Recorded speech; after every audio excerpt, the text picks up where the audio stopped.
mic check, please. Hey everybody, welcome back to the Ducks Unlimited podcast. I'm your host, Chris Jennings. I'm your host, Dr. Mike Brazier. My name is John Gordon. I'll be your host. And I'm your host, Katie Burke.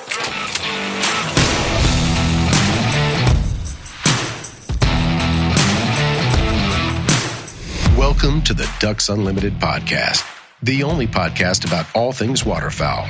From hunting insights to science-based discussions about ducks, geese, and issues affecting waterfowl and wetlands conservation in North America. We bring the resource to you, the DU Podcast.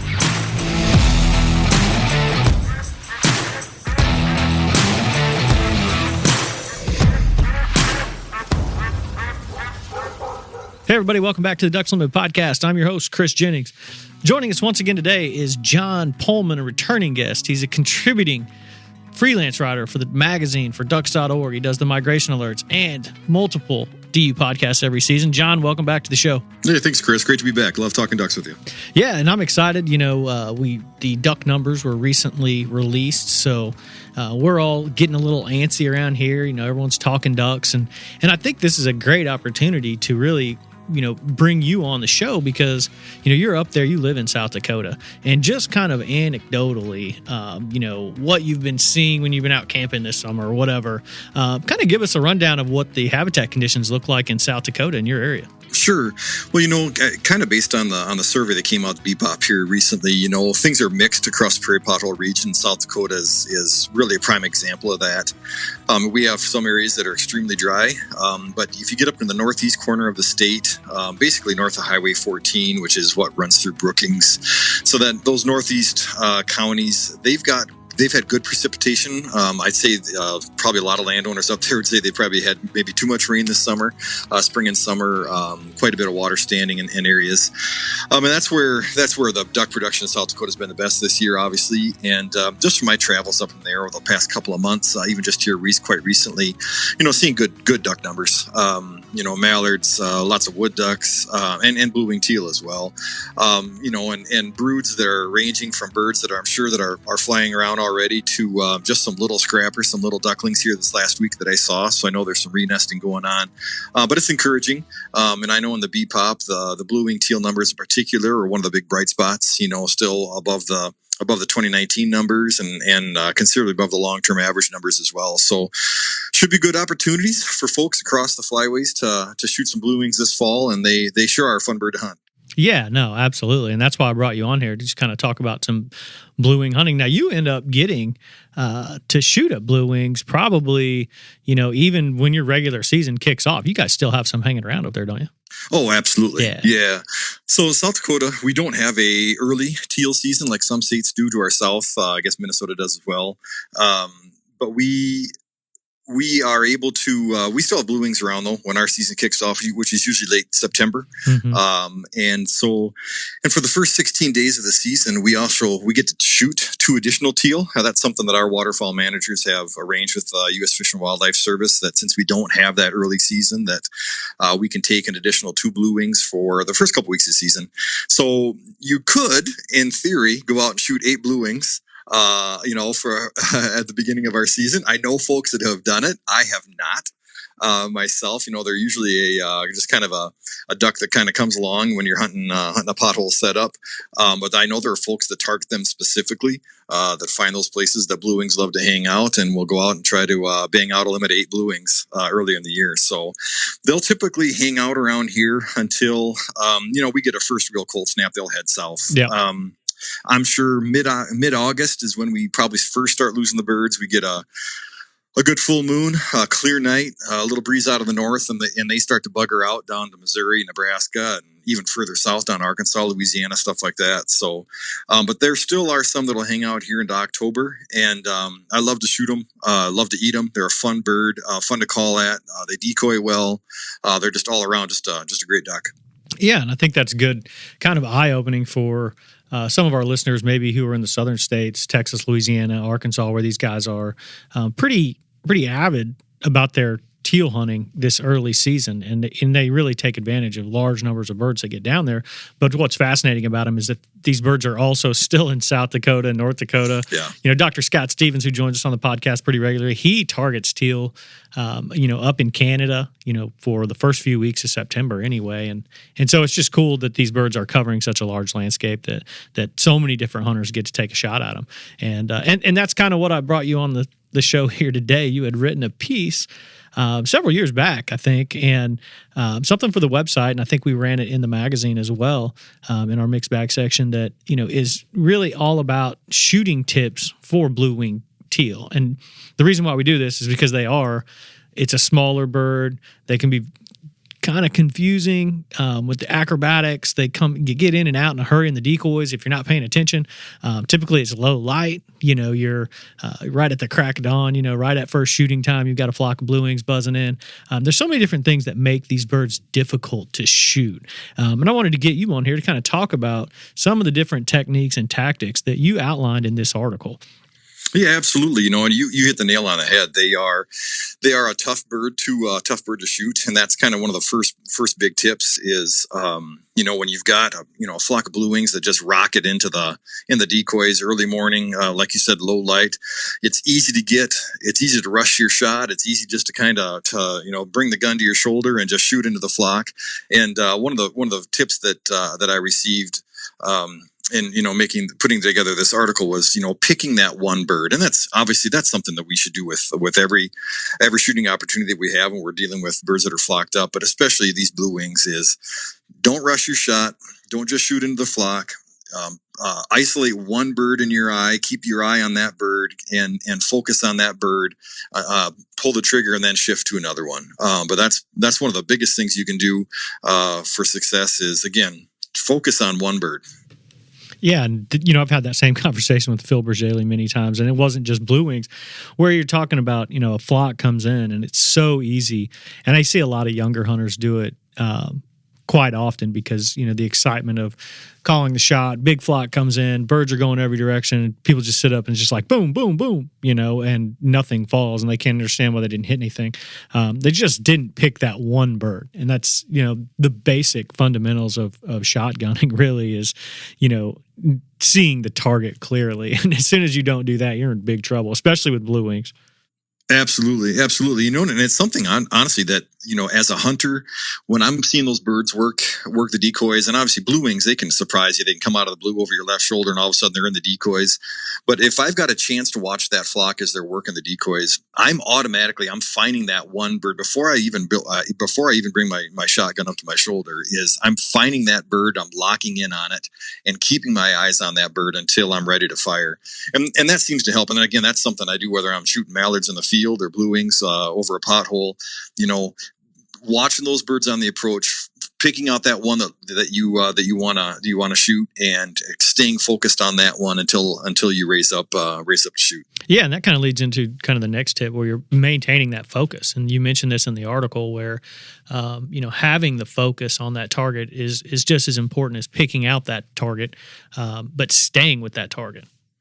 Yeah, exactly. Stay on that target until one of your shots connects. Sometimes it doesn't happen, as well as anybody that, they can be tough birds to hit, but, staying on that bird until your shot hits. And then when it does, then switch your focus to the next one. And then the process stays the same, stay focused on that one until you're either it falls, it's out of range, or you're out of shells. Okay, or it just flies away, typically. It does happen. It's been known.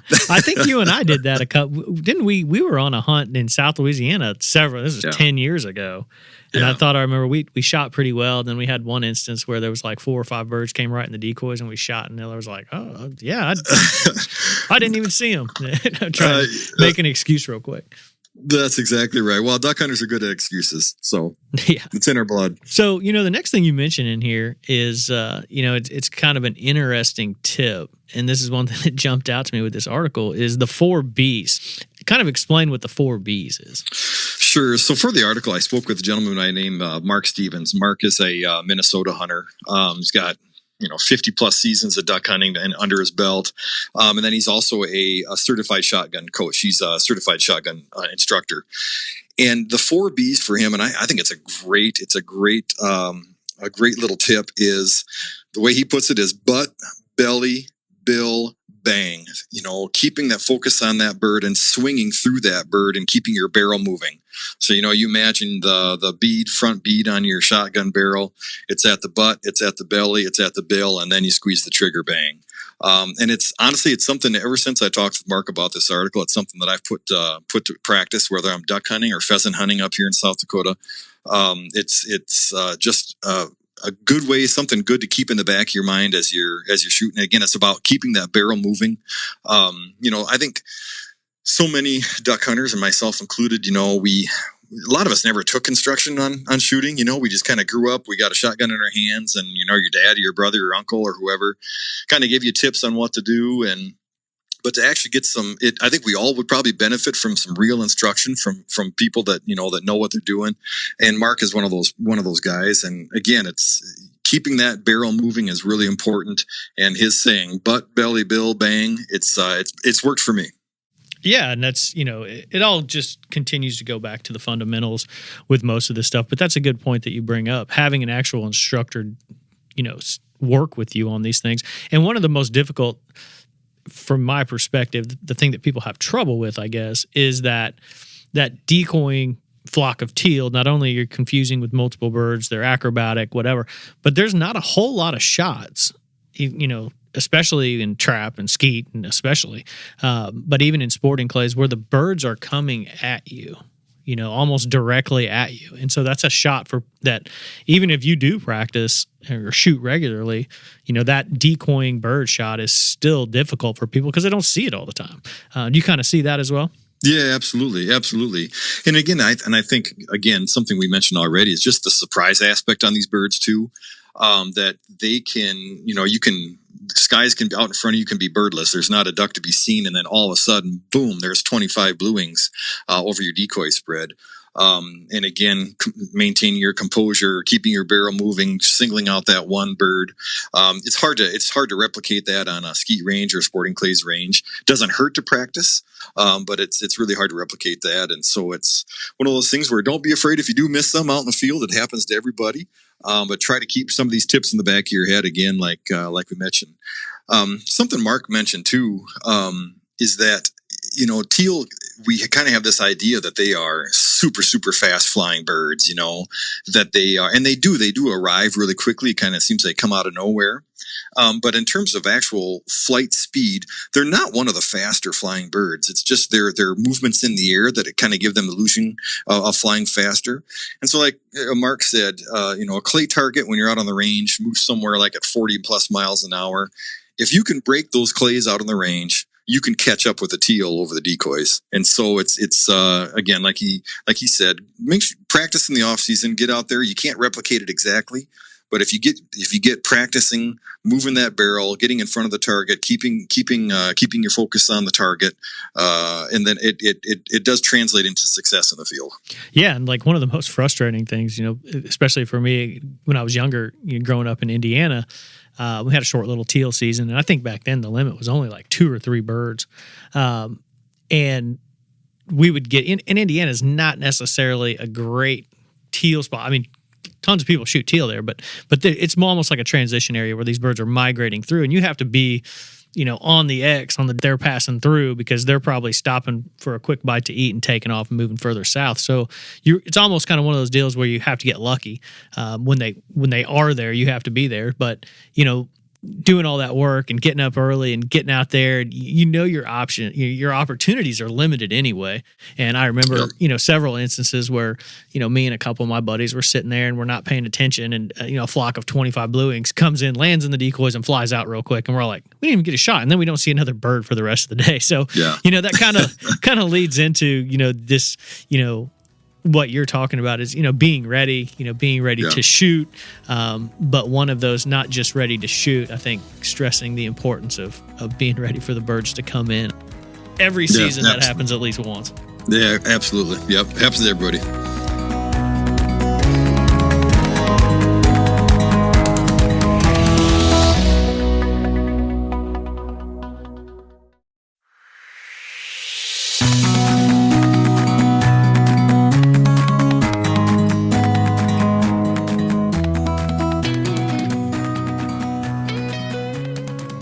Yeah, so your next little tip that you had here, just to kind of wrap it up, you talked to Tony Vandemore, and, that's somebody who during the teal season, he's out there, he's shooting at a lot of teal, he's putting his clients on a lot of opportunities. So he was probably a great person to talk to about this. What was his kind of comments on shooting teal? My conversation with Tony about this, it surprised me a little bit. Tony is pretty good at what he does, and he knows the ins and outs of a lot of different ways to hunt ducks. But his tip about shooting Bluewings was just to use what works. Not to try to get too fancy. Don't try to switch things up in terms of whether it's your shotgun or your choke or things like that. His big recommendation when it comes to shooting Bluewings over the decoys is to keep things the same. Use what you know in terms of your shotgun and choke. He will switch up his shotgun load a little bit. I shoot a 20 gauge personally, and I would probably bring things down to a 5 or a 6 shot. And Tony does the same thing with his shotgun shell choice. But in terms of the gun and choke, keep it the same because it's what you know. We're kind of creatures of habit as duck hunters, and if we've shot ducks long enough with a certain gun, we kind of know where to put the bead or where to put the barrel to be successful.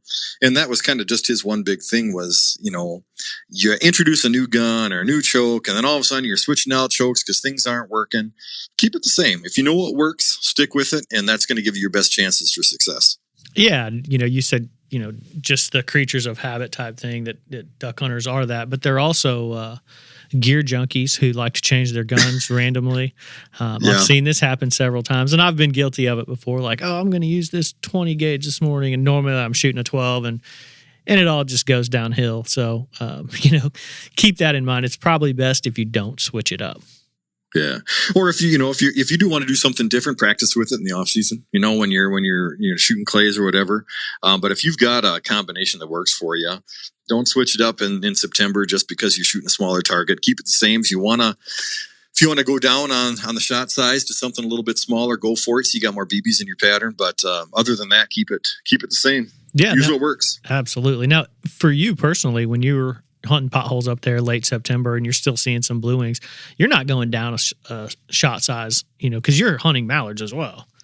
We are. The shell that I've been using lately though is a little bit smaller. I've been shooting some Boss 5s or 4s for just about everything. And have had really good luck with that. And so I would use something similar like that. Just because it's what I know, it's what I use, and that I've had good success on that load from everything from teal to mallards, honestly, to honkers over the decoys when they're 15, 20 yards away. Not that bad. It's what I know. I'm not going to switch things up too much though, because of, for that reason, because I know it works my gun and I've had really good luck with it. Yeah. And I think, that's kind of where I'm at as well, where, I'm pretty consistent with the shot shell that I use. Unfortunately, I'm going to try something this coming September that it's going to change it all up, doing exactly what we're talking about doing here. But, I'm just switching to, it's a 3-inch number 6 blindside load.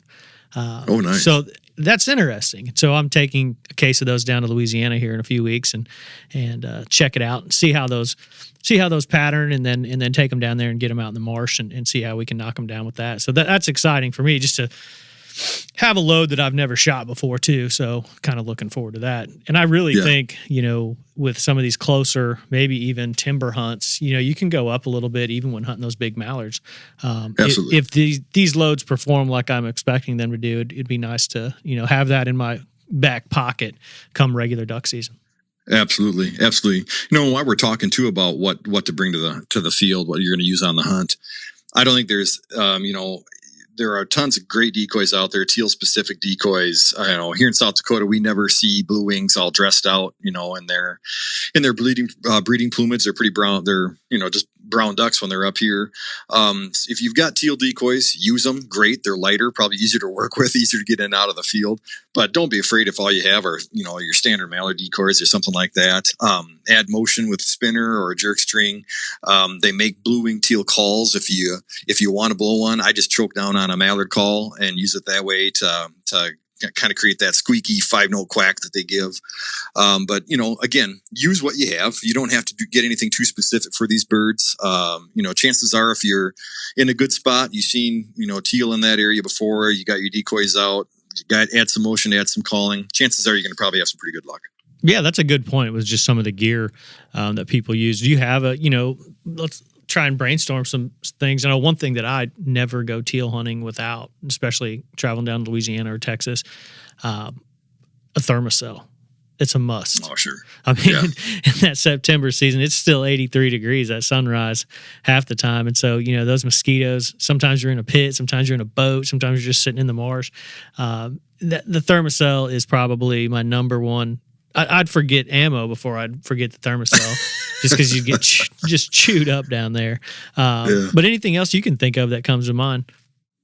And not in terms of gear, not a whole lot. Like I say, just kind of the basics. You don't have to be specific for teal in terms of decoys, shot shell, stuff like that. The one thing though, just in terms of where we find the birds up here in South Dakota, and I know it's the same further down the flyway too, is that they're a water to water bird in the morning, and they're going to go feed on some sort of plant seeds or something like that. And so that's where we have our best luck here up in the prairies for these birds are areas where they've got weed seeds or things to have access to food, shallower water. Typically, sometimes they can be in 3 or 4 feet, but usually it's pretty shallow water. And if you find the birds in an area, chances are, like I say, they're going to be back there the next day. They're a fairly predictable bird, a lot of fun to hunt. If you haven't given them a shot before, I'd sure encourage you to try it this fall if you can. Yeah, absolutely. And I think you mentioned it in your article, as well as I think you even mentioned it before we got on. Bluewing as table fare is just about. And I know Mike Brazier and I have talked about this when we did our Bluewings species specific piece. It ranks up there pretty much at the top for most people. I mean, it's pretty good. Absolutely. And when we shoot them here in South Dakota in the fall, they are loading up on calories. They are getting ready for the migration south. They're an early migrant, so they're going to be buggering out of here pretty soon, early October, mid-October. And so they are packing on the pounds, packing on the calories. So they usually always have a big layer of fat on them. They are a tasty bird, whether you do. I typically will pluck them, do a whole bird thing on the grill.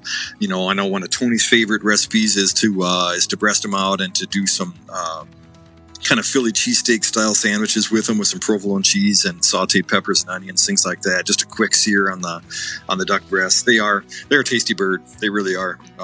Fun to shoot and great to eat. Yeah, and I recommend people plucking them like you mentioned. A lot of people do breast them out, and Tony's recipe sounds great.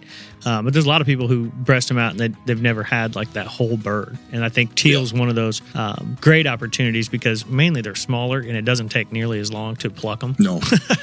It's more of a convenience factor at that point, and they really turn into some great table fare.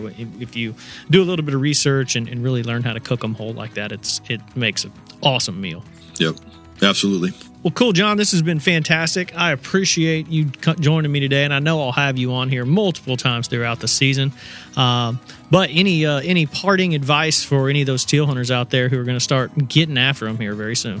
Bring extra shells. Bring extra shells. That's perfect. Thanks, John. You bet. Thanks, Chris. I'd like to thank my guest, John Pollmann, for joining us today and talking about shooting blue-wing teal. I'd like to thank our producer, Chris Isaac, for putting the show together and getting it out to you. And I'd like to thank you, the listener, for joining us on the DU podcast and supporting wetlands conservation.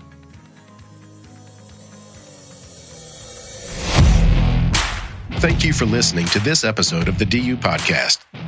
Be sure to rate, review, and subscribe to the show, and visit www.ducks.org/DU podcast for resources based on today's topics, as well as access to more episodes. Opinions expressed by guests do not necessarily reflect those of Ducks Unlimited. Until next time, stay tuned to the ducks. Stay tuned to the ducks.